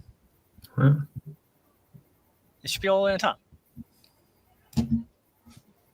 Yeah, that little red building on the right-hand side. On the right-hand side, yeah. The amazing Troma Presents comic book premiere of Mr. Mark Torres, comic book called Designated. It's going to be an amazing event in 2023. Yep, so that was issue 1 came out. Is right here. Cover by Russ Braun, who draws the boys. Variant cover, which is actually sold out, which by Francesco. He's most famous for doing Savage She Dragon. Inks are by Peter Palmiotti. And like I said, letters is done by Mr. Jorge Medina right below me. All right, cool. And this is like just open as far as like backing it? Yeah, so this is crowdfunder. So what's actually cool about crowdfunder is that when you do the project, once you bypass the time, it just turns into a store. So anybody can buy it at any time. It makes my life easier. It's a store. Anybody can come buy it right now. And you don't have to sign up for crowdfunder to buy it. It's not like with Kickstarter where you have to sign up everything. You just press the button and you go. Nice. All right, very nice, very nice, very nice. Now, how far are you? How close are you to finishing that second issue? Second issue, we're just waiting for the money for the cover, and then I can wait up for George. How much time we got there, George? Yeah, no, this thing will be, I mean, you can, I think 2 weeks. So now it's just waiting on the cover. It's just money for the cover, which is super expensive. Okay, cool. Now, like everybody else has had their chance, and now we have a shameless plug. Literally. Yes, literally. Shameless plug. So the shameless plug follows the story of this young boy named Joaquin. He's 9, his little sister's 8, and they move to the States. They start in a brand new school, and they don't fit in. Well, at least Joaquin doesn't fit in right away. So what does he do? He escapes into his imagination and creates this little character called Pana. He is the shameless plug. He's going to teach him that sometimes to fit in, you just have to be yourself. And so they go on this little adventure of him kind of finding himself and trying to fit into the world where he lives in right now. And I think it's almost like we've both been there where like we start somewhere new, whether it's a job, whether it's school that we went to, and we are kind of like the outsider, right? We don't really fit in. What do we do? So that's what this story kind of explores. All right, cool. Now, is this going to be a one-shot limited series? It's a graphic novel. It's going to be 140 pages. The Kickstarter is for the first 40 pages, which is the first chapter of the book. Okay. And those pages are done. So we really are pledging to is the printing of the book itself. And so the complete story will probably be out by next year. I would say it's summer of next year. The full thing will be out. So yeah, I mean, I'm working on it as we're going. So it's not something that you have to wait for. That the book is pretty much done. And that cover right there was done by Chris Mad. He did that for me right there. So that's a really cool shot of yeah. Looks So really nice. Your previous book was Adventures of Wonder Duck. That Yeah. was obviously based on DuckTales and all that kind of stuff back in the 90s. Huge influence, yeah. Once again, the character has a 90s feel to it. Was that on purpose or was that just a coincidence? No, I think it was a coincidence. Actually the character himself, the head of the character is. I was sitting in my car one day, and I don't know. I guess you guys can relate to this. We see the world through a different lens, right? Everything becomes a story. The smallest little object can be something cool. So I was looking at the plug, the head of the iPhone plugs, the older one. And I was like, wow, that would be a cool like head of a character or something. And then I just had to create, what would this plug be? And then the word shameless plug came into my head. And then it was like, okay, how do I create a story around that? And so that's how it came about. But yeah, the fact that it's got like the 90s feel, maybe it's because I grew up in that era and I'm kind of stuck there. You know what I mean? So maybe that's what it is. And does he have a port that he has to plug his head into, or is that No. That's cool, but no, he doesn't. He kind of pops up whenever Joaquin seems to be in trouble. He's just there, you know. Oh, gotcha. I find it really ironic that a letterer posted up pages with no lettering. Yeah. He's trying to surprise you. But it looks awesome. So when do you plan on releasing this, George? October 7th. So we're going to do a launch on, actually I have a podcast called Catch the Craze, which any one of you guys, if you guys want to come on and promote your stuff, let me know. We'll definitely have you on. We interview creators. So I'm having a launch party on the 7th, October 7th for the project itself. Nice. So we're going to go live then. the day before New York Comic Con?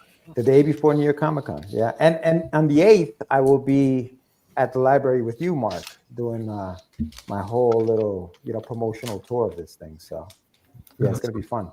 Yeah, it'll be a good time.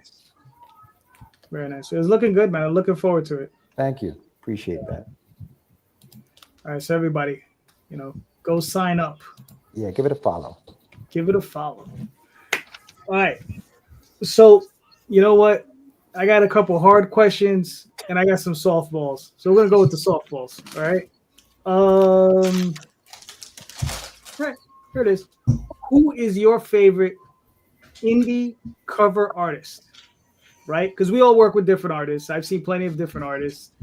Who is your favorite? And I'll open it up. It could be the person you work with, or on somebody else's book, like a wish list person, right? Like, you know, something like that. So however you want to frame that, or it just be someone you just like. So, you know, but you know, try to stay away from Adam Hughes and you know what I mean? I like this stuff, but you know, we're not talking about them right now. John, you're up. Who's your favorite cover artist? Man, that's a tough one. I know it sounds silly, but I really like my artist Fernando Malik for Alpha Dogs. I was so lucky to get him, and I couldn't honestly ask for anybody better for indie comic, you know, in our realm, artist, to be quite honest. So I'm pretty happy with that. All right, cool enough. Yeah, Dan, what are your thoughts? Yeah. What, I'm now up next? Yes, sir. I don't know. I mean, I like a whole slew of artists, but probably the guy who I think never got enough credit was Tim Vigil, who did like back in the day he did like Faust and I remember I used to buy Faust from a local comic shop. It'd have a black cover on it, have a bag on it because it like had explicit content, but which of course when you're a little kid you're like, I gotta read that now. Mm-hmm. Yep. But yeah, he'd have like people decapitated and like and naked girls, which always appeals to like teenagers. Yeah. But he'd have lots of cool stuff. Yeah. Listen, for me, he was the first dude who did Wolverine before Wolverine did Wolverine. Right. Yeah, no, it's true. Well, he did like Faust, I think, had 2 blades. And then before that he did Grips. I don't know if you ever read Grips. And I think Grips had 1 blade. Yeah, he had 1 and he would shoot out the spikes. Yeah. I've been collecting comics since I was like 8 years old. I was fortunate enough to be there when a lot of that stuff came out, and I bought it off the racks. So Matt, what are your thoughts? As far as like indie goes, I'd have to go with J.O. Barr. If I could get him from The Crow. Mm-hmm. He's definitely one of my bigger influences. You don't really think about it too much, you know. It's kind of like under the radar a lot. I met him at Boston, I think the year before we did that first show, and there was like no one at his table, you know. Just like walked up to him, got him sign the book and stuff, and seemed like a very down to earth guy. And yeah, it is weird when you find someone who you consider like a pinnacle. Yeah. Like there's nobody at their table. Yeah, I couldn't believe it. Yeah. Yeah, it's happened. I've seen it happen plenty. I remember the first time I met Bill Willingham, and this was a long time ago. I was a kid. I was like 12, maybe 13. This is when the Elementals first came out. And Bill, it was some random convention in Manhattan, and like Bill was there, and he looked like Neil Gaiman. Like if you ever think of Neil Gaiman before all his problems, when he was really young and he always wore the glasses and he had the leather jacket on, Bill looked exactly like that.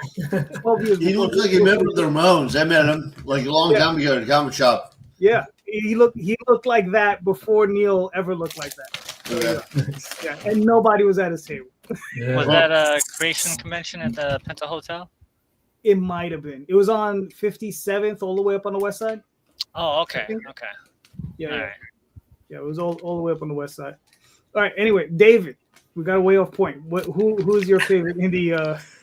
Well, it's tough. It's tough. I will name an actual indie artist, but Mitch Gerrits was a classmate of mine at UW Stout, University of Wisconsin Stout. And I remember he was making like Sheriff of Babylon and his pop sci-fi adventure beforehand. I'm like, this stuff is really good. and then now he's kind of blown up. Him and Tom King did a good job. So I'm gonna say Jevin Loop. I'm gonna say my buddy from Fullerton, like the SoCal area. His work is really good. Otherwise, I have a lot of artists that have ended up making, I don't know, you make really good work, and I seem to like it, and then they end up becoming professionals. So I don't know. We'll stay indie forever.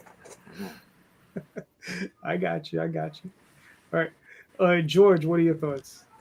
Yeah, man, I think I'm gonna have to give my the guy that I'm working with credit, Joseph Olesko. He's it's just so easy to work with him. You know what I mean? Like, it's easy to bounce ideas back and forth with him, and he's fast, man. Like, he's really, really quick. He does colors, pencils, and inks for me, and he does everything. And he's been a pleasure to work with. So yeah, I would give him his props, Joseph Olesko.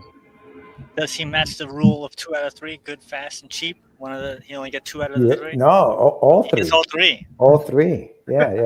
And I like to use the term cost effective. I don't like to use the word cheap.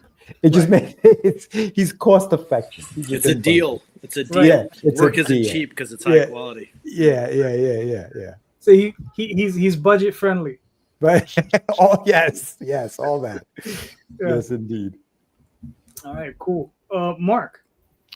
I'm gonna go with 2 people. The first one would be Matt Lunsford, because Matt, I got him to draw something for me way back when I was starting out, and what he drew from what I wrote, he took it to like 11. It was an amazing thing to see my artwork. Like, I was like, holy crap! Like, this is way better than I could ever have thought of, and he just blew me out of the water. He was amazing. And I'd say Brian Kong. He's a really good artist. Yeah. He's actually doing the cover for issue 2, one of the 2 covers for issue 2, and it's halfway done. And even by just the halfway done, I was like, holy crap, this is an amazing piece of work. So those are my 2 guys I go to. All right, that's fair. Listen, you know how long I've been working with Matt, so So I would exclude him from the conversation. Indie guy? Yeah, I would exclude him. Well, because what it is, I don't want to like him, Daphne. Like, I never like who's my. You hear the question, who's your favorite artist? Well, of course, it's my wife. Right? So I was like, I want to wake up in the morning. No, seriously. But. I've had the conversation where you're always number 1, so it's like I have to always go to somebody else, right? Matt Lunsford, that's another guy. Look, I'll just show this real quick. Like, this is some of his work from way back in the day. Like, that's a parody book that we had done. Like, we did a parody book on Image forever ago. It came out in '94. But someone what I work with, probably not enough, I feel, is this guy Pablo Verdugo Munoz. He does some covers for Magi's Grace, and I don't feel I work enough with that guy. There's some people that say, I should be giving this guy more work, and I just haven't. But I get him for every time I do a Magi's Grace, I get him to do a cover. So far I've gotten 3 covers. I got him to do an Oswald cover, and I want to eventually get him to do a Dreamweavers cover, hopefully soon. So he's one of those guys that I think I really, really like his stuff. And what's funny is he's a dude, I think I'd been stalking him for like 12 years before I commissioned him. Like, I was like, watched him on DA for a while, and I was just like, oh, okay. And then eventually I was like, I built up the nerve. I said, how much for this and this and this? And he gave me a price. I said, okay, that's cool. And we worked it out. And he's a regular Magi's Grace, and like I said, I got to get him on a couple other things. So, all right. We lost John. His internet froze. He sent me a message. He was just like, yo, what's going to happen? I was like, all right. But John, it was good having you on. Mark, you're up. All right. Once again, controversial corner Mark. Damn it, Mark. At a recent convention, Dragon Con, as you are well aware of, there were 3 artists using AI. 2 of them left without any issue. The third one, the cops had to have been called. My question to you, as people who have worked tables at conventions, if you're at a table and you have at a convention and your neighbor is having AI art, would you rat him out? Or what would be your well, I guess your course of action, or would you not do anything if they were your neighbor who was doing that? All right, that's fair. Dan, you're up. What are your thoughts? So I don't think I know some people are huge haters on the AR. I'm not a huge hater, but I think that you should definitely tell people if you use AI, and I think that anything done traditionally looks way better. So, I mean, I guess if you're like all of a sudden you're winning all sorts of awards off of it, and like people giving you all this acclaim, then I'll call them out. But I mean, if they're just like doing the thing sitting next to me, it's like I might personally think that's kind of like a shitty thing to do. I don't know if I can curse on this, but I don't know if it's a quote bad thing to do. But I might just like in my head think, I don't like what they're doing, but whatever, live and live. That's fair.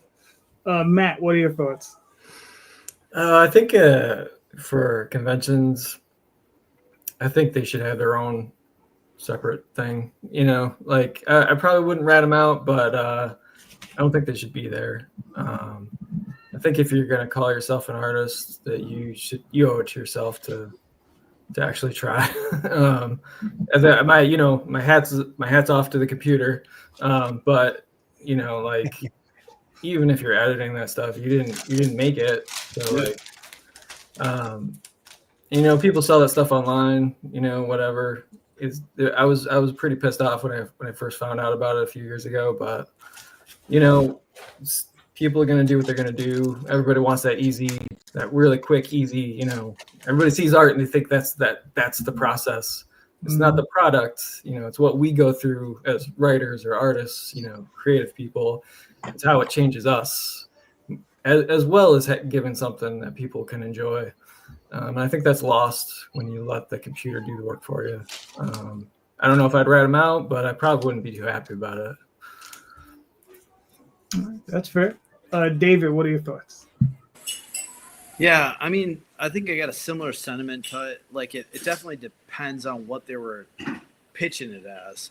If you had someone that was at a comic book table sitting next to you and they're saying, "Oh yeah, I worked really hard on this artwork," and they are asking distinctly about that, and they're not being transparent or even giving any inkling towards it, like you could tell, like, oh, those hands are jank. Like, what are you talking? Like, that's not right.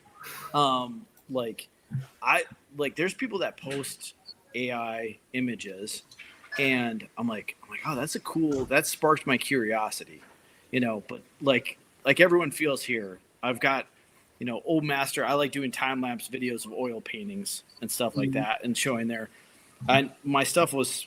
I've been doing this for a long time too. For painting, but people used to think that would think that I photoshopped the image, I'm like no, like I really had an aversion to using anything digital in my process at all for a really long time. So I definitely have these whole individual things for it. But if they're pitching it as that's their craft and that's their regular artwork, I'd probably question. That's the type of person I am. Just same thing I talked about earlier about how do you have discourse.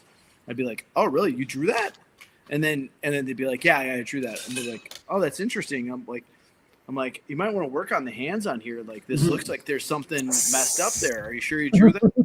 And like, oh, like, dude, just be real. Like, and I would try to have them that dialogue with them. Just be like, be genuine with yourself, and just say that's what it is. Just say, hey, that's I write it. I like to curate images or whatever. Then it is what it is. But you're actually pitching the regular thing for it. I don't know. I didn't realize you could call people out or cops called on somebody. I guess I didn't even know that was a thing for it. So, but I would definitely, if they were like crushing it and they were really lying, I'd definitely let people know around me and be like, hey, what's up with this? So. But I guess I don't know the legality on that. So, but I like that we have our own protective circle on that stuff. And I think transparency in that process is important. All right, cool. George, what are your thoughts? Oh, thanks, Mark, for that question. You know what I mean? Like, I think it's one of those polarizing questions where, like, you're damned if you do, damned if you don't, right? The way you answer this question. But I think that I'll say this: conventions are stressful when it comes to you trying to sell your book to customers. And if I'm sitting there and I'm worried about what the guy next to me is doing, I'm not doing my job at the table. I need to focus on what I need to do, which is get as many people as possible to my table to sell them my book.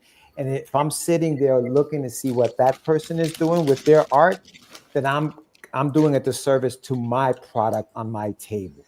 You know what I mean? So now, if I'm walking around and I see another table somewhere is like doing this stuff, I'm like, all right, let me, what's going on with this? Is the convention allowing this? Because at that point, I'm looking at this like, am I going to do the convention's job and get these people out? Like, that's their job to kind of like make. If you said no AI is allowed and this person is there, what are you doing? You know, and that's they're doing something wrong. So it's tough, man. It's tough. I think. Like you guys have mentioned, the AI thing, it's a very hot topic right now, and to the point, to Michael's point, you know, it is stealing from other artists, and it's wrong. You know, it's something that we do need to police, because some people are just getting out of hand with this thing. I've seen covers online that just, you check out my cover and it's got like, you know, 3 heads. And it's like, dude, is your character supposed to look like this? What are we doing? Like, you don't even care now anymore, you know? So yeah, man, it's tough. All right. I'm gonna be a little contrarian. Yes. I'm gonna be a lot contrarian right now, right? Just for shits and giggles, because I think the whole AI thing is bullshit. But you know, truth be told, like, you know, when Photoshop first came out, right, and things like Poser first came out, right, people were questioning those things. Is that really artwork, right? Because you're using Poser, is setting up your poses. It'll give you, you know, your schematics so that you can do depth and perception the correct way, right? You're not putting any actual work. You've seen one of Arthur Adams' pieces where he's sitting down and he's laying down that grid, and you're looking at a masterpiece in the making, and you're like looking at it and going, I look at it, I'm like, I think I'm going insane, right?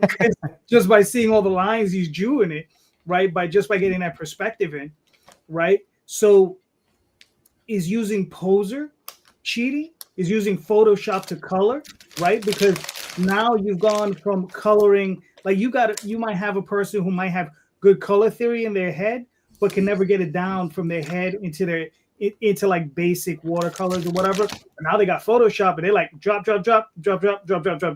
Now they're fantastic color artists in Photoshop, right? So is that cheating?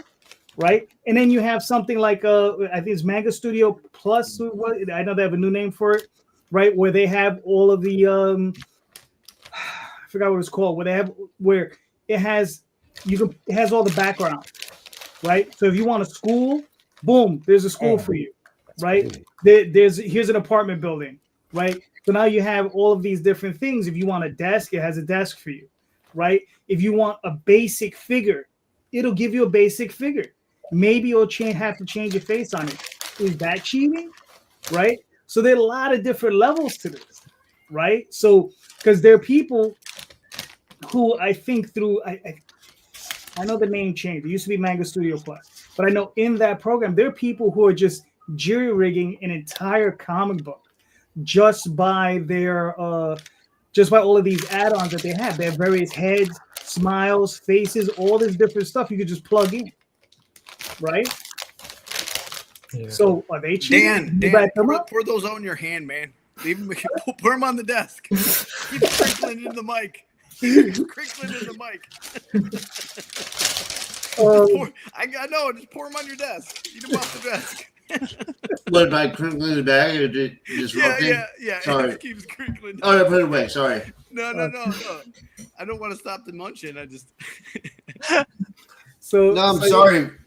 I was hungry. I was like, yeah, nobody's gonna do this shit, but apparently you do. So yeah. Well, no. You look too skinny. You need to eat it. It's yeah. But yeah, but that's my thing. Because look, a few years ago, before AI came out, I was at a convention where a guy got thrown out because what he would do is he would take photographs. So he would have, let's say, Daenerys Targaryen from Game of Thrones, and he would run it through a photo filter, right? And he would run it through one of those watercolor painter, whatever. And he'd run it through these filters, and he was selling prints of it like it was his artwork. We all knew it was a photograph from the show, and he was notorious for this stuff. And they would throw him out, you know. So it's like the stuff with AI. It's not new, you know. It's not new. Well, I think that's a good. Well, I think what you're talking about there is transparency, and then do you own the stuff? You know, if it's stock photography, if you're taking a photo and sticking it back behind there, like that's a classic technique for comic making. Is you take photos of the backgrounds. You know, you could turn them into a grayscale, make them half tone. You know, draw on top of it what you need for it. But that to me is also in the craft and tradition of making a comic. You, like now, if you're stealing copyrighted material and you're putting it out there, that's straight up theft, and that's what we're talking about for the AR art. Is like that's the other part. If the convention's about saying that this is the case, then that's a different setup. Like if it's straight up, hey, your convention says no AR art, and someone's blatantly doing that stuff, I'd be like, but the idea of like ideation and people like, hey, I bang out a bunch of ideas by putting out these compositions and I look at this, like art always references itself. The thing is that we've always done the work as artists to develop our own taste and craft by what is the stuff that we liked. We did art history and we looked at those things, you know what I mean? So to me, that's I would continue to say, I like that we could point out a contrarian argument, but it just reinforced how it's not good. I mean, my wife she gets very mad at me because I do this all the time to her. Because to counter your point, right? If the convention says, yeah, no AIR, all right, that's no AIR, that's fine. But let's say if the person is using an AI program that has a dedicated library that they purchased from artists to develop their AI, and you are renting that library, right? So at what point you're no longer stealing at that point? You understand? Well, it depends. Yeah, I guess it depends on what you're seeing. Because if it isn't an AI, like it's like all like it's just a regular convention, nobody cares for it. And if they're going and saying it, then it's just personal taste for it. Right. Like I said, I like having the dialogue with the person. Just be like, hey, be real. And if they're a dick, then it's like you just say like, oh, okay, well, yeah. Conventions are small. It's a small world. I was at C2. I was at C2E2 last year, and I went into a panel. They were talking about copyright and how AI you can't copyright AI. Well, as of last year, I don't know if that's changed, but there was a graphic designer in the group, and he said that the way he uses AI is that if, let's say, for example, he creates a banner or some kind of flyer or whatever, and his client wants it in 6 different colors. He then goes ahead and uses the AI to color this thing in 6 different colors. So he's not coloring every single one because it would take him too long to give him different options of that same thing in color. So that's how he's using the AI. He's not taking somebody's artwork. He's using his artwork, but he's just manipulating the art almost like a shortcut in Photoshop. I think it's totally respectable. Yeah. That's what I'm saying. So that to me, using artificial intelligence to do that is different than straight up just swiping art from online. Oh, definitely, yeah. That's me. That's my content. No, it's not real. Yeah, you know what I mean? Well, yeah, and that's because it's basically the Daenerys, Khaleesi screenshot, know, that they converted into a thing. Like that's the equivalent of I put a prompt in, now I'm an artist. Right. No. Yeah. Right. But if you you created something and you're like, hey, I need variations on this, and the tool offered in the thing, that's to me does not sound like AI art, like what we're talking about. Well, I think if you use digital technology to alter your own art, then it's fair game. It's when you're grabbing someone else's screenshot and go, hey, look at this really cool realistic drawing I did. And it's like, nah, dude.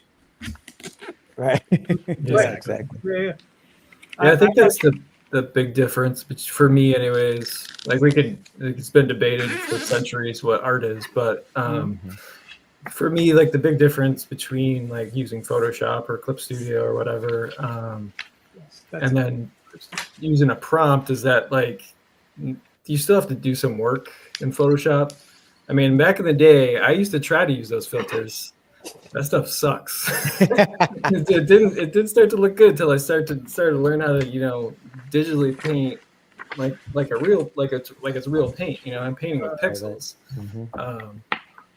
So like that's my thing is that it's never been as automated as it has been now. The computer never made it for you. You had to work to get that shit to work to look right. I think that for me, anyways, that's the big difference between just digital art and AI is that computer, and I've said it before, a computer is way beyond my skills, and it should be. It's been fed every piece of artwork that's ever been made by humans throughout time, and it can just churn it out in a matter of seconds. That's my big the difference between the two, anyways. I do think that the traditional version of the thing often looks way better, though. Like, I remember when Frank Miller, his ex-wife, used to do all the colors for all the stuff in watercolor. And then I've seen people have done, like, lots of stuff in, like, digital colors. It looks good, but I just really like that, like, that watercolor look. Remember, I remember Mike Zeck did a Spider-Man comic. It was Spider-Man, I think, versus Craven. And he did a special release of it in a hardcover graphic novel, and he redid all the color because it was the original 4-color print they used to use. So he redid all of it, and each one he did it in watercolor, and I was like, that looks so good. Yeah, there's something so about that medium, that artifact in the hand and the randomness of it. And that's where people are like, oh, I love this brush so much, or this pencil Photoshop thing so much, because it looks like a regular pencil.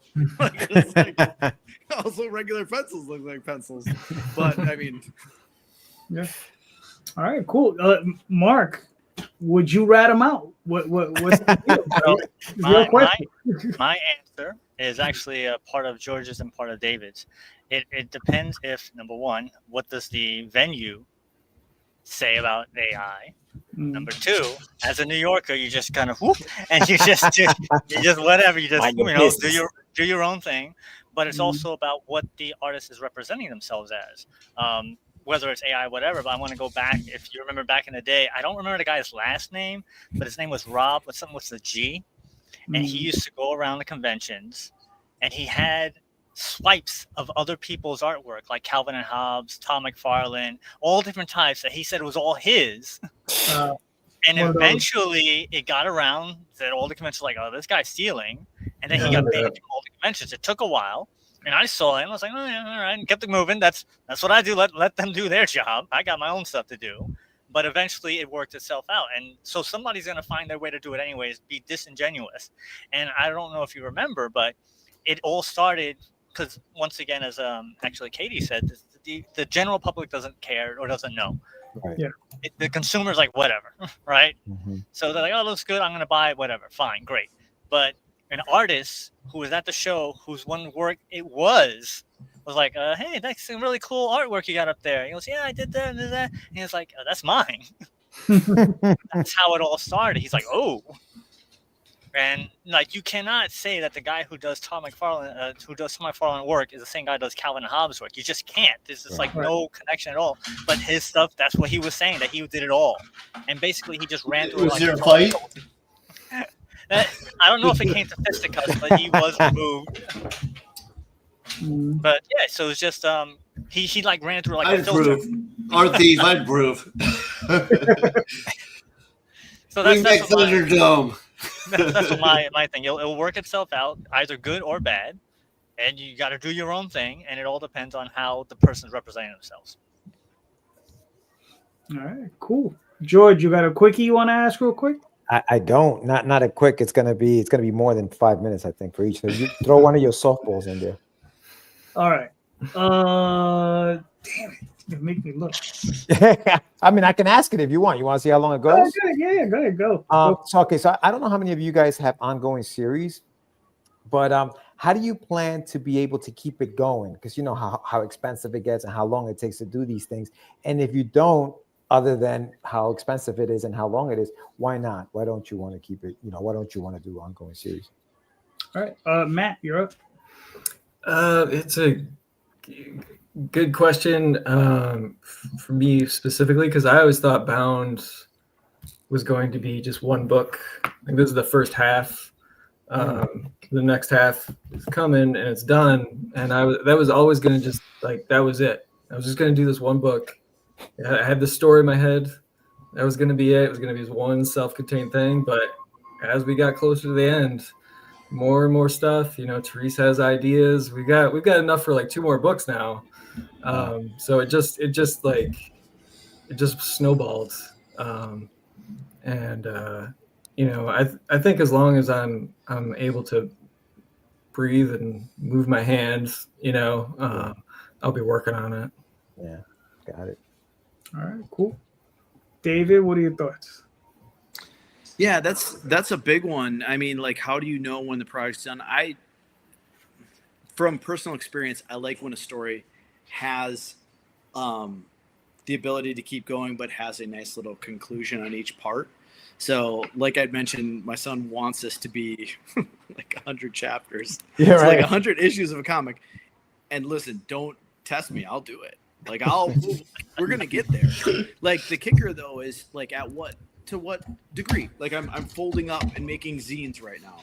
We give these out for it. So like for our concert and stuff like that, we go and we hand these out at shows. The story is gonna get completed in some fashion, but I'd like to make it into a really cool comic book, something that's like really high end. I'm actually gonna make a series of oil paintings, like 5 feet by 3 feet across the whole thing. I've got another one right above our TV there for it. You know what I mean? Like for the series. So I'll see it through. Like I love crazy ideas and I love pushing it through for it. But I want to set him up too, because that's part of like the schooling that we've been doing. Is like, okay, how do you make this self-sustainable? You have to have enough people interested in it to keep it going. Otherwise, we'll figure out how to wrap it. You know what I mean? But if it's a fun project that we just like telling the story, we like making the music for it, we're going to keep doing it until it stops tickling us, and then figure how fast up you got to speed run the end of the story if you got to do that to finish it. But we'll keep going forever, man. I'll keep going until it's done. I like that. All right, cool. Dan, what are your thoughts? Everything I do is kind of like I compare it to like Twilight Zone and Tales from the Crypts. It's like they're as long as they keep coming up with good stories, which often like I bike a lot. So whenever I bike, often something comes to me and I'm like, hey, that would make a great story. And then I'll like take notes on my phone and I'll flesh it out from there. You know, so as long as they keep, because it's all kind of that cosmic horror like continuity. So, you know, I always keep it in that vein and I have like different takes on it all the time. Plus, like I've lived all over the country. I lived in Germany. I lived, you know, in all different states like Texas, New York, whatever. So I'm just saying, so I feel like you kind of have a wide perspective. So I'm always thinking of stuff. All right, cool. Mark? So, like I said, the book that I wrote is finished. And I'm trying to get the whole thing out. And I've debated if I can continue the story. I left it, it was an ending, but I left it kind of an open ending. Like I could if I wanted to, but I just sit and think about it as like, you know what, let me focus on getting this out, finished, finally out there before I start on the next thing. But it is there. And also there have been throughout the years, other projects that I've tried to go into and what have you. I always mention that I had a small chance to work at Marvel, and we was going to continue one of the what ifs. It was the one where if they had stayed on the battle world, and I put my heart and soul into that, and we actually had the inks. I wrote the entire first issue, 22 pages, because Peter Palmiotti had an in with an editor. And so, you know, while I was waiting to get my book done, I was like, let me do this. We drew the first, I think, like 5 pages, inks, send it up in there. They had the meeting, and they said, well, we're actually on our 25th anniversary of the Secret Wars, or whatever anniversary it was, so we can't use Secret Wars. What else do you got? I was like, So, it's just one of those things where I would go through other projects, and this project, which was supposed to be just a throw off 30 years ago, has turned into something that's been such an integral part of me. I don't know if I'm ready to let it go once I'm finally get it out there and birth the baby all. So it's just a matter of wait and see if I can finish this, but I will be interested in doing other stuff as well. All right, cool. You have like 99 stories, right? Yeah, I mean, that's the funniest thing about it. Like, for me, it's always trying to get to the ending, right? So Oswald Chronicles, the entire series is 44 different stories, right? That comprise the entire series. I'm about maybe 2,500 pages of work into it, of artwork.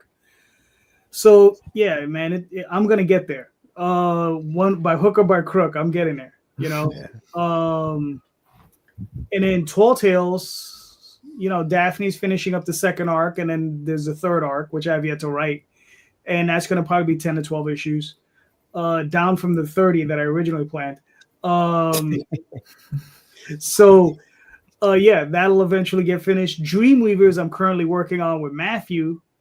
But Matthew's mercurial. He is a funny dude, great artist. But man, I gotta slap a chokehold on that guy and get him to the drawing board just to get him to do stuff. But that'll happen one way or the other as well. And in Magi's Grace, it's 4 issues. The 4 issues is done, but it is a very open-ended type of series. So I'm going to talk to C after the third issue's been up on Kickstarter, and then we'll see where we go from there. I mean, hopefully we'll continue it. So, yeah. George, how about you? I tend to write my stories with a beginning, middle, and end with open-ended endings so that I can continue it, sort of like what you guys are talking about. So like the Adventures of Wonder Duck is 8 issues, right? But after the 8th issue, I almost leave the end with a question mark, because I can't tell more stories. The adventures of, so I can always come back and tell adventures. And then obviously I spin into, like, for example, this book that I have, The Shameless Plug, which is 140 pages, and that'll just be a graphic novel, and that'll be that. Because as you guys know, as creators and as writers, we just constantly come up with these stories that have to get out. And when you're not an artist and you have to rely on artists, you have to make sure you have the money for the artist. And so that's when it becomes difficult. But yeah, that's kind of how I approach it with stories that have a beginning, middle, and end. But I leave it enough so that I can write more stories. Good night, Mike. Good night, Mike. All right, cool, gentlemen. We made it to hour 2. This was fantastic. Thank you so much, Matt. Where can we find you and your work, sir?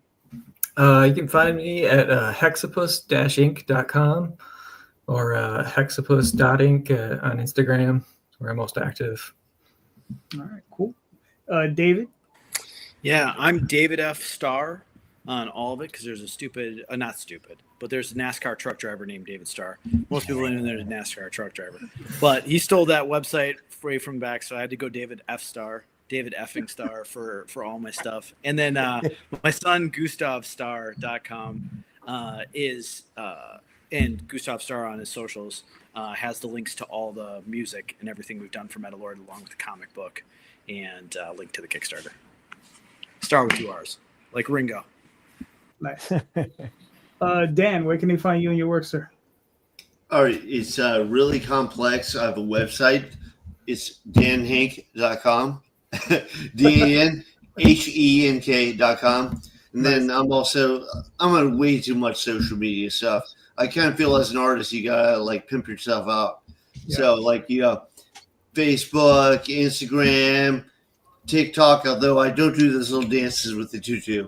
It probably would be more popular if I did, but everything else, like, I think I don't know if I'm on Blue Sky. I am on Twitter, but Twitter kind of sucks now. So whatever. All right, cool. George? You guys can find me at getyourmeds.com. It's a play on my last name, Medina. Get your meds. I want you to get hooked on my comics. So you can check me out there. I'm on Instagram at get. It's right there on the screen at get_your_meds. I'm on Twitter, same thing, or X, whatever. And then obviously, if you guys, as you guys have seen, sign up to my new Kickstarter that's coming out next month. Next month, I also have The Adventures of Wonder Duck. I failed to mention this, but will be hidden comic book stores next month because I linked up with Filbo Distribution for distribution of the book. So the 8 issues that I was telling you guys about will be distributed to the stores. So I will be at actually have a book signing on the 15th at a store here in Long Island. So big shout out to LI Comic Shop. So you can find me there. But you can find all that information on my website, getyourmeds.com.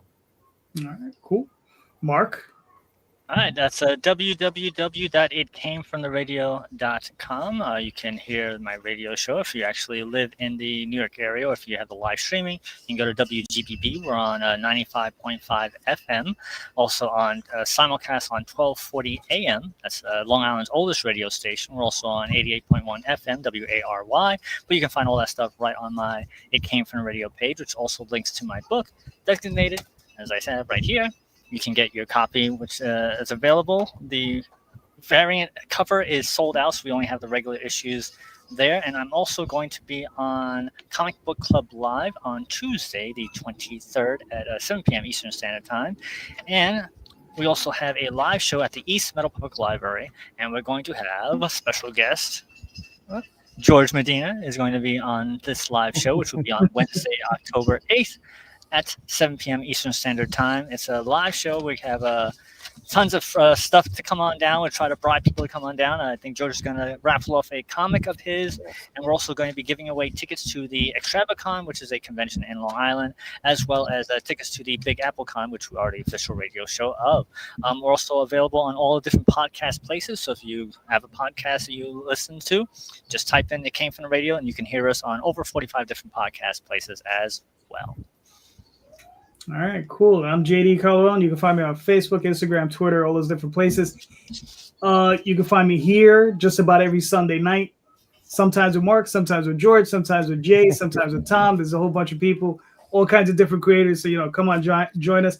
But here's the thing, though, everybody, please check out the show notes. In those show notes are links to all of these creators' work. So please click on those links, pick up their work. All right, all of these creators are doing fantastic work. All of them deserve your support. So please go pick up some of these books because they're awesome books. Thank you so much, everybody. And don't forget, read more indie comics, especially ours. Thank you so much. Have a good night. Bye. Thank you. Bye.